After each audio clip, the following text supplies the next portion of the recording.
Bonjour à tous. Chacun de nous sait que pour étudier la Torah, accomplir les mitzvot, il faut le faire avec chaleur, avec ferveur, avec énergie. Mais des fois, il peut y avoir peut-être un certain relâchement pour un petit instant.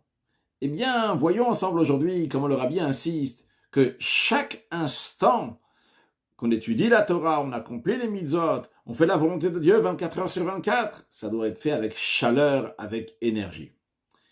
Pour cela, voyons un verset de la parashat Tzav, qui dit « Esh tamid tukad ala mizbeach lo tirbe » un feu perpétuel va brûler sur l'autel, lo tirbe, il ne sera pas éteint. Le Maguide de Mezrich, le maître du Admour Hazaken, explique « Un feu perpétuel va brûler sur l'autel. Grâce à ce feu-là, lo tirbe, le lo, qui veut dire les choses qui sont négatives, tirbe, vont s'éteindre. » Ça, c'est le sens profond de ce verset.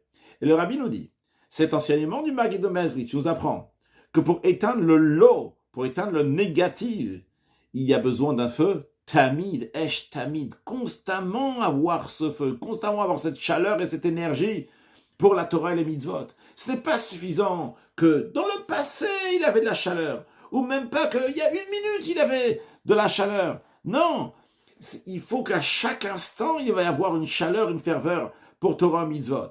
Car s'il y a un refroidissement, même d'un instant, eh bien, le lot, le négatif, risque de rentrer, de pénétrer. Et pour pas que le négatif rentre, il faut qu'il y ait un feu constamment. D'ailleurs, c'est la raison aussi pour laquelle qu'on doit se souvenir de ce qu'Amalek il a fait chaque jour. Amalek qui est venu lorsque le peuple juif sortait d'Égypte, il a refroidi le peuple juif. Eh bien, il faut se souvenir chaque jour que Amalek vient de refroidir. Le fait qu'on se souvient de cela, eh bien, on sait qu'à chaque instant, il ne faut pas laisser rentrer la froideur de Amalek, Chas Veshalom. Et qu'à chaque instant, Esh Tamid Tukad ala Mizbeach, il va constamment avoir un feu perpétuel sur l'autel. Ça, c'est un premier point qu'il y a à apprendre de cette idée-là de Esh Tamid, que ce feu doit être constamment là sur l'autel. Un deuxième point qu'il y a dans ce feu perpétuel que nous, les Juifs, allumons sur l'autel, c'est une préparation pour le feu qui descend du ciel. En effet, nos sages disent, bien qu'il y a un feu qui descend du ciel sur l'autel, mais quand même, il y a une mitzvah, il y a un ordre que le Hediot, l'ordinaire, on va amener un feu ordinaire, nous les êtres humains, on va amener du feu, bien qu'il y ait un feu qui descend du ciel. C'est-à-dire, le feu que nous allumons est ce qu'on appelle une itaruta diletata, un éveil du bas pour l'éveil du haut, pour le feu qui va venir du haut. Mais quand est-ce que ce feu du haut vient? Lorsque le feu du bas, il est à la perfection. À ce moment-là, le feu du bas, il amène ce feu d'en haut. On le retrouve dans la paracha de Tzav et de Shmini. Dans ces parachiotes-là, on parle de Yemei Amilouim. On peut traduire ça par les jours d'intronisation. Depuis le 23 Adar 2449 jusqu'au 29 Adar 2449. Pendant ces 7 jours-là, il y a eu l'intronisation du Mishkan. Tous les jours, on érigeait le Mishkan et on le démontait systématiquement chaque jour. Et on voit que, bien que pendant ces 7 jours-là, il y avait tout ce qu'il fallait, il y avait le Mishkan, le tabernacle, il y avait l'ustensile, il y avait l'autel, il y avait Moshe, il y avait Aaron, on avait les sacrifices, et pourtant, la Shrina, la présence divine, n'avait pas encore résidé, parce qu'il restait encore une trace de la faute du veau d'or. Et uniquement le 8e jour, une fois que le feu du bas, une fois que la préparation des 7 jours de la nature, de l'être humain, est arrivée à sa perfection, eh bien, ce feu-là de l'être humain, il a éteint lo tirbe, ce esh tamid, ce feu perpétuel que le juif met sur l'autel, a fait que le négatif, s'est éteint, ça a annulé la faute du veau d'or. À ce moment-là, le 8e jour, dans la paracha de Shmini, qui est le 8e jour, depuis le premier jour qu'on érigeait le Mishkan tous les jours, on le démontait, mais le premier jour qu'on a arrêté de monter et démonter le Mishkan, on l'a mis de manière fixe et définitive, c'était donc le 8e jour, donc le premier jour du mois de Nissan. C'est ce jour-là que la Torah nous raconte que va Tetse Esh Milifnei Hashem, qu'il y a un feu qui est sorti devant Dieu, donc qui représente que la Shrina, la présence divine, est venue résider dans les actions, dans l'œuvre du peuple juif. Quelle est cette importance si grande de ce feu qui vient d'en haut, à tel point que pour que ce feu-là va venir, il faut absolument qu'il y ait la perfection du feu qui est en bas, du feu de l'être humain? Eh bien, la raison, elle est, les créatures sont limitées. Et donc, leur travail spirituel aussi, tous les niveaux spirituels auxquels les créatures peuvent arriver sont des niveaux qui sont limités. Et en plus de ça, où c'est lié, donc ils n'ont pas d'éternité. C'est quelque chose qui est là maintenant après sa part, parce que c'est limité. Pour qu'il va y avoir une existence éternelle, il y a besoin d'un flux qui vient d'en haut, de Dieu, car Dieu, en effet, lui, il n'a pas de limite. Et c'est la raison pour laquelle, que pendant les 7 jours d'intronisation du 23 Adar jusqu'au 29 Adar, tous les jours, le Mishkan était érigé, mais démonté aussi. Parce que lorsqu'il s'agit des créatures, le travail des créatures, ce qui est lié donc avec ces 7 jours-là, du 23 Adar jusqu'au 29 Adar, eh bien, les créatures font des choses.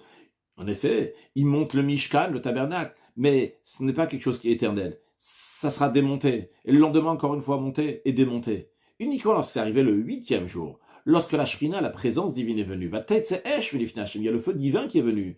À ce moment-là, le Mishkan a été érigé et plus démonté. Évidemment, lorsqu'il voyageait, il démontait, mais en tous les cas, tant qu'il restait dans un endroit, le Mishkan restait comme il était. Ce qui représente qu'à ce moment-là, il y a une existence qui est vraie et éternelle. Parce que Shemini, c'est Dieu qui s'est dévoilé. Quand c'est Dieu, à ce moment-là, c'est illimité.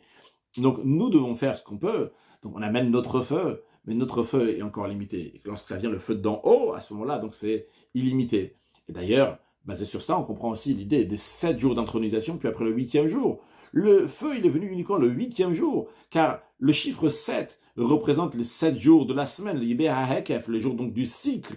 Donc, c'est en d'autres mots, le 7 qui représente donc des niveaux qui sont liés avec les mondes. Mais en revanche, lorsqu'on parle du Shemini, du 8, ce qu'on appelle le Malamehakef, qui est au-delà donc du cycle ordinaire de la nature, qui représente une lumière divine qui est au-delà des mondes. Et c'est justement ce feu-là d'en haut qui vient le 8e jour qui est un jour qui est donc surnaturel, au-delà de la nature. Mais d'un autre côté, bien que les créatures en eux-mêmes, ils ne peuvent pas arriver à des niveaux qui sont éternels, mais la présence divine de la Shrina, ce feu-là, il est venu uniquement après le travail parfait des êtres humains, après que les êtres humains ont emmené leur feu un maximum comme ils peuvent. Cela veut dire que lorsqu'un être humain fait tout ce qu'il peut, bien que c'est limité, mais Dieu lui donne le feu d'en haut, un feu qui n'a pas de limite. Et ça aussi, on le retrouve dans le mot tamid, qui est dans le verset Esh tamid tukad. Le mot tamid, il est illimité, il est au-delà du temps. Le temps en lui-même, vu qu'il est composé de plusieurs parties, encore un instant, c'est obligé que le temps va être limité. Mais quand même, lorsqu'il y a la perfection de cette limite, de cette perfection de ce que l'être humain il peut faire, donc en l'occurrence donc ce feu du bas qui est comme il faut, à ce moment-là il y a un niveau donc, qui est infini, il y a un niveau qui est au-delà du temps. Encore plus que cela, ce niveau-là qui est au-delà du temps vient et pénètre dans le temps, et de manière que le temps il devient éternel, tamid, tamid. Cela veut dire par rapport au monde, c'est que dans la nature, on a une réussite qui est au-delà de la nature. C'est vrai que c'est naturel. C'est vrai que c'est l'être humain qui a fait les choses. Mais dans ce que l'être humain il a fait, dans cette nature, Dieu il amène quelque chose qui est surnaturel. Le rabbi nous dit, quel enseignement en tirer de ce que nous avons dit? À savoir que chaque juif, c'est un mishkan, c'est un tabernacle, un sanctuaire, un temple pour Dieu. Comme il est dit, Asulim Migdash, Veshachanti Betocham, ils vont faire un sanctuaire, mais je vais résider parmi eux. Parmi eux, ça veut dire dans chacun et chacune du peuple juif. Eh bien, il faut savoir que tant qu'il manque le feu, il manque la chaleur, il manque la vitalité, eh bien, même si l'être humain, le juif, il va étudier la Torah, il va accomplir le mitzvot, et il a tout ce qu'il y avait dans le Mishkan, tout ce qu'il y avait dans le tabernacle, mais il lui manque la présence divine, il lui manque la Shrina. Pourquoi? Parce que ce qui fait, il manque de vie, et à tel point qu'il peut encore avoir une trace de la faute du veau d'or, comme c'était chez les Juifs, donc les 7 premiers jours, lorsqu'ils ont inauguré, lorsqu'ils ont fait les choses donc avec eux-mêmes, uniquement lorsqu'ils sont arrivés à la fin de 7 jours, donc ils ont fait un maximum d'amener ce feu, pas seulement le feu matériel, mais le feu dans l'idée, sur le plan spirituel, à ce moment-là, ça amenait le feu du haut qui, il n'y a plus, une fois qu'eux-mêmes ils ont travaillé pour enlever la faute du veau d'or, mais ça c'était en ramenant de la chaleur. Donc Torah et mitzvot, enseignement, c'est que Torah et mitzvot doivent être faits avec chaleur, avec vitalité. Et ça doit être fait dans les 3 points de Torah, prière et Gimilut Chassadim, les actes de bonté, les mitzvot. En ce qui concerne la Torah, on ne peut pas juste s'acquitter. Ça y est, la personne elle a pris une partie de la Torah, Perek Echad Shachrit, Perek Echad Arvit, une partie de la Torah donc le matin, et littéralement un chapitre le matin, un chapitre le soir, et le reste de la journée, ça n'a aucun rapport, il a étudié sa Torah à un certain moment, à ce moment-là, à un autre moment, ça y est, le reste de la journée, il n'y a pas de Torah. Ou bien que la personne elle va étudier la Torah à voix basse comme ça, sans que ça va le prendre totalement. Non, ça ne marche pas comme ça. L'étude de la Torah doit être de manière de l'oyamouche, que ça ne s'arrête jamais, que constamment, l'étude de la Torah elle est 24 heures sur 24, c'est-à-dire que même, ce que Rabbi veut dire, c'est que même si la personne étudie la Torah le matin, le soir, mais cette étude-là de Torah, le matin, le soir, imprègne tout le reste de la journée. Et ça doit être arucha bechol ramachevarim, comme la Gemara dit que ça doit être ordonné, ça doit imprégner les 248 membres de la personne, de manière que kolatzmot taïtomad, de manière que toute mon essence, toute mon existence, elle clame, elle proclame qu'il y a un Dieu, sa vie Dieu, donc spirituellement, avec une grande vitalité qu'il y a ici. Donc ça, c'est en ce qui concerne la Torah. De même en ce qui concerne la prière. La prière, qui représente le cave, la manière de servir Dieu, la voda, le service de Dieu, ça ne doit pas être quelque chose donc, qui est fixe, quelque chose qui est une routine. Ça doit être rachamim vetachanonim lefter makom. Ça doit être qu'on implore de miséricorde et pitié devant l'omniprésent, avec un sentiment de vitalité. De même lorsqu'il s'agit de gmilut chassadim. Gmilut chassadim, tu veux dire faire du bien, mais c'est les mitzvot en général, c'est le commandement de Dieu, que les mitzvot en général donc s'expriment par gmilut chassadim, en faisant du bien. On ne doit pas les faire juste pour s'acquitter. On doit les faire avec hidour, avec embellissement. Quand quelqu'un il fait avec embellissement, c'est-à-dire que vraiment il vit le sujet, il ne cherche pas juste à s'acquitter. Quand quelqu'un il fait l'embellissement, c'est-à-dire qu'il vit la mitzvah. Et par cela que nous, on a la perfection donc, du feu qui est ici-bas. Par cela, ça amène le feu qui est là-haut. La shrina, la présence divine, va résider dans l'étude de la Torah, dans l'accomplissement des mitzvot du juif, jusqu'à toutes ces actions ordinaires dans la vie de tous les jours, jusqu'à ce sujet matériel. Et par cela, ça se fait une hamshacha, un flux divin, donc big gvoul, qui n'a pas de limite, qui vient dans le gvoul, dans la limite, et que même dans le vêtement de la nature, on voit la bénédiction de Dieu, et une atzlacha, une réussite qui est tout à fait surnaturelle, qu'on souhaite à tout le monde. Mashiach now, une excellente journée.